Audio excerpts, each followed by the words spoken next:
Hello and welcome to another episode of Theorycraft. My name is Anders, and in this particular show we're going to be looking at Nuke and coming up with a potential A execute and some other weird tricks and even weirder end to the video, but we'll get there eventually. I did point out, I promised that I would try and talk a little bit about map balance at the beginning of this, so I will.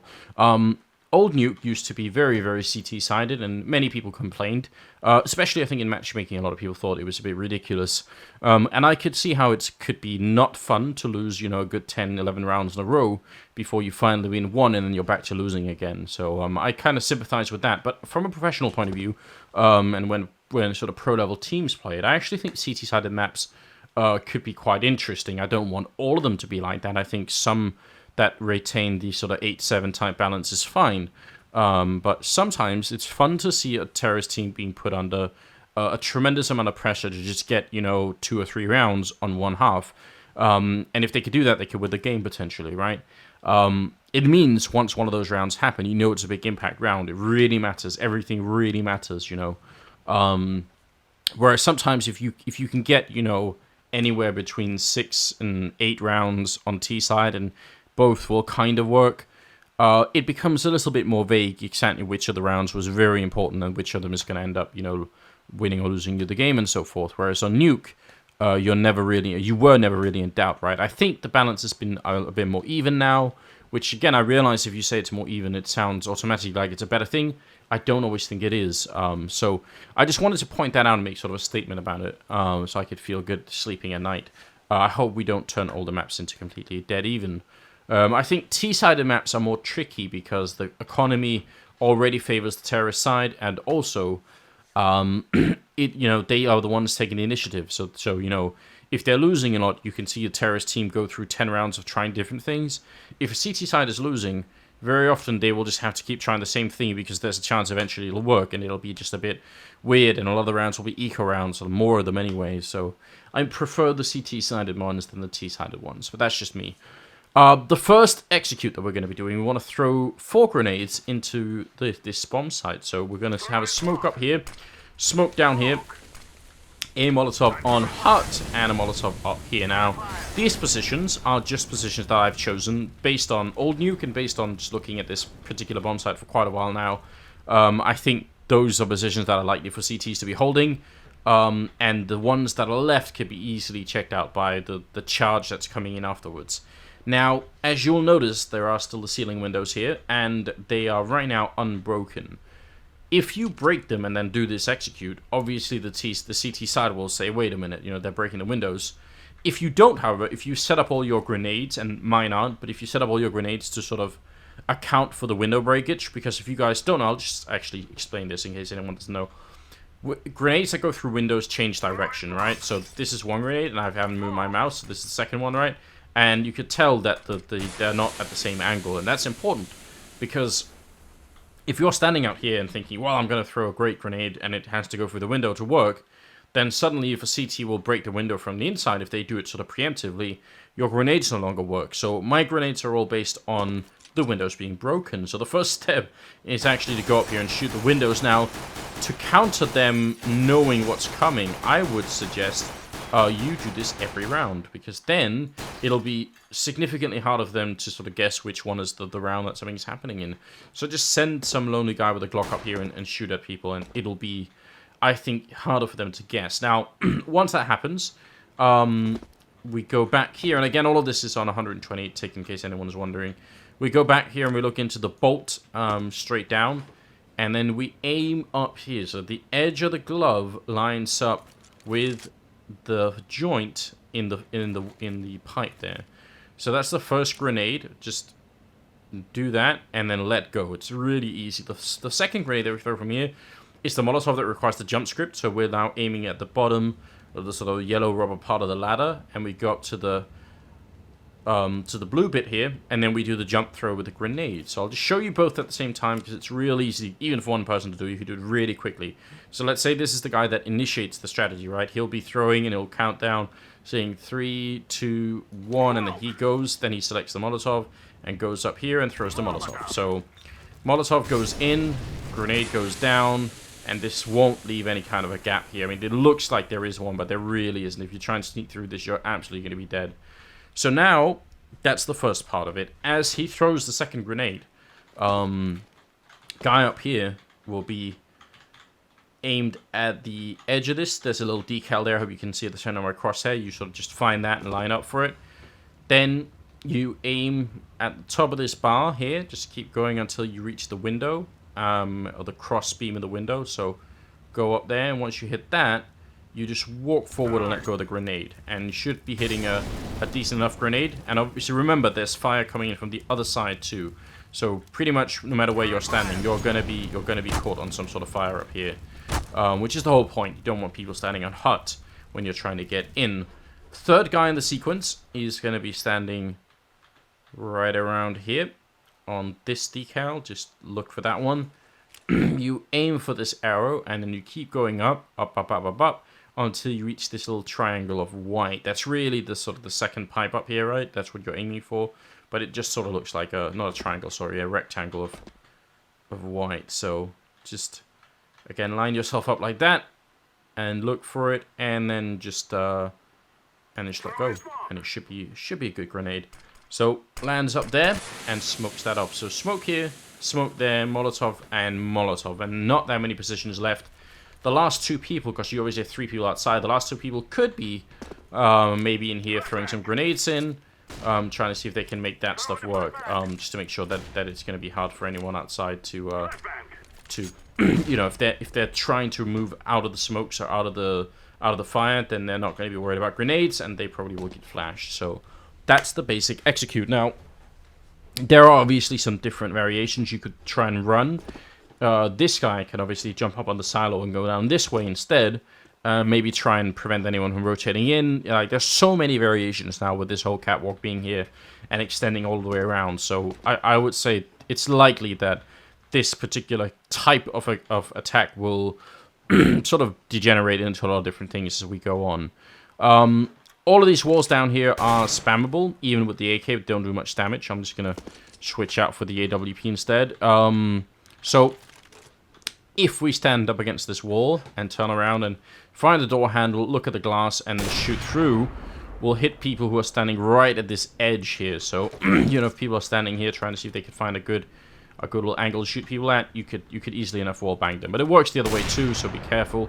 But yeah, so we'll find more of these as we go along. Right now, I just want to show you that because it's kind of fun. Down at the B-bomb site, let's say you have the bomb down and planted, and you're worried about a retake coming in from ramp, which used to be a very popular thing. So if you're standing back here with the AWP, you can actually look through the top of this, and I've seen the telephone on the wall there.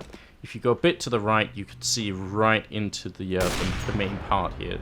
And that means anyone coming in from the CT side will be walking through. Now, they almost certainly can't see you back, which is very tricky, but also I think very cool. I don't think actually even overpowered. I think it's just a question, and this is, apart from this is a terrible position to be in, right? If you lose any kind of control, you're going to be in such a bad position, right? But it's very hard to see people on the other side. I mean, you could see just the top of someone's head there, and maybe try and take a shot, but it's so hard to do, right?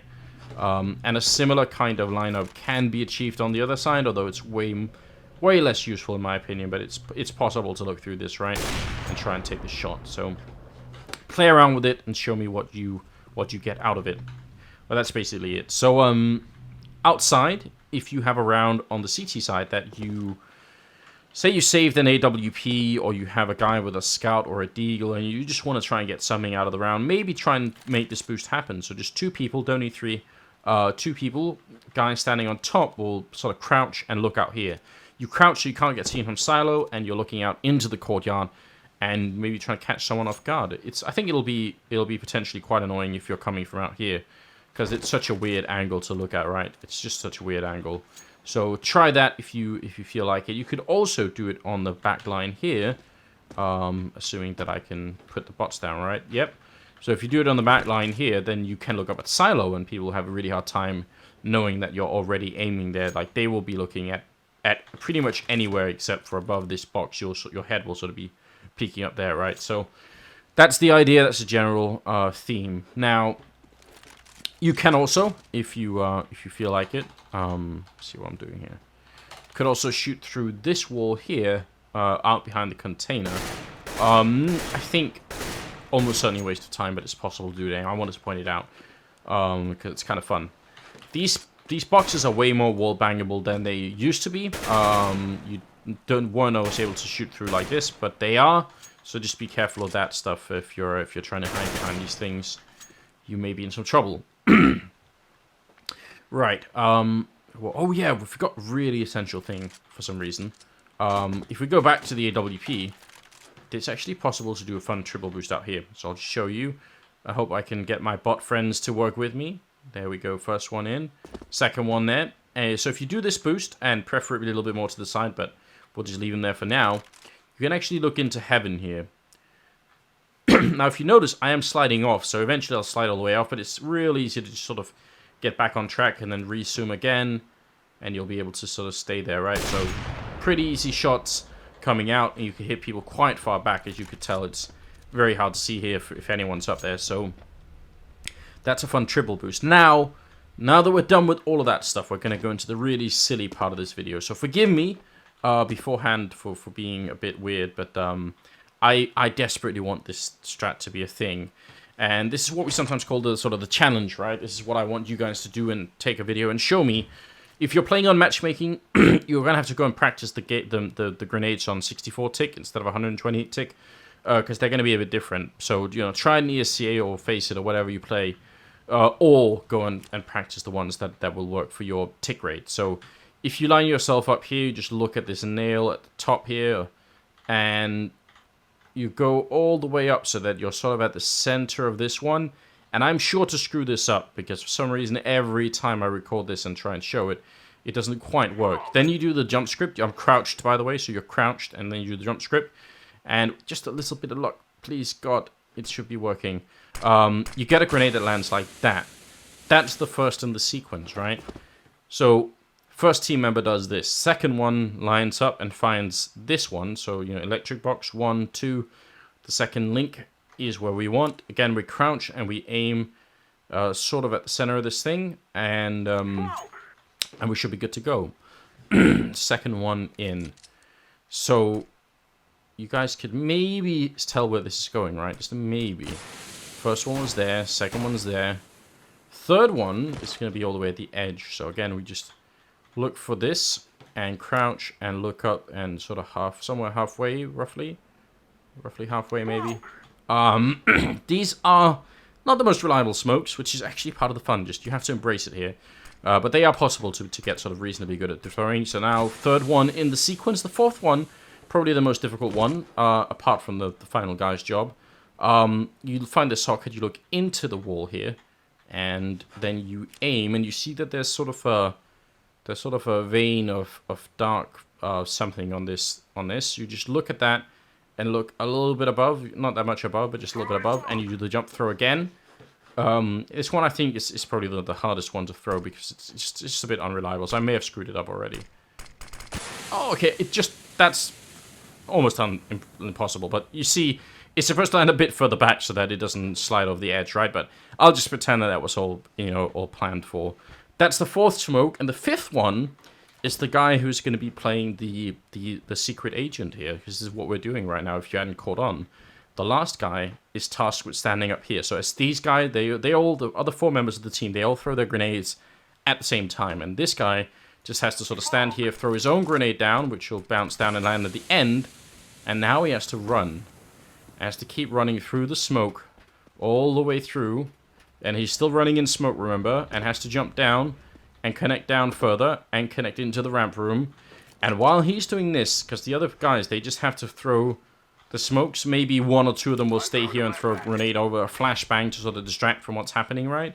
But something very simple. Then they fall down and follow through this way, right? And they're all running in one long chain following through, and they will hopefully roughly reconnect here at the same time. If they're a bit early, then maybe they just wait, sort of, wait right here. And then as he says go, they all go, and then they take the ramp room and win the round and the game and the whole tournament. That's the idea. So obviously an extremely silly strategy that you should only ever do if you don't care about winning anything ever. But I'd love to see it. Please show me, because imagine running through all this smoke, and it should be pretty easy because you've obviously got the radar to sort of guide you, right? So actually doing the run through the smoke is not necessarily that hard, is it? It's just a question of doing it, and a little bit of practice, right? So just run through. I'm just looking at the radar right now, just looking at the radar, and then I make the jump out, and I'm through. So pretty easy stuff. That's it. Please show me. I hope you guys did enjoy the video. I will show you guys a lot more on Nuke when we see more teams start to play it, because then I'll have a real sense for what the rhythm is, and there's obviously a lot of the map we haven't even covered yet, so we'll get to it in time. But thank you so much for watching. Hope you will subscribe to the YouTube channel. It's getting bigger all the time, but we want to make it even bigger. We want to grow it, and we want you guys to keep coming back. So thank you very much, and have a great day.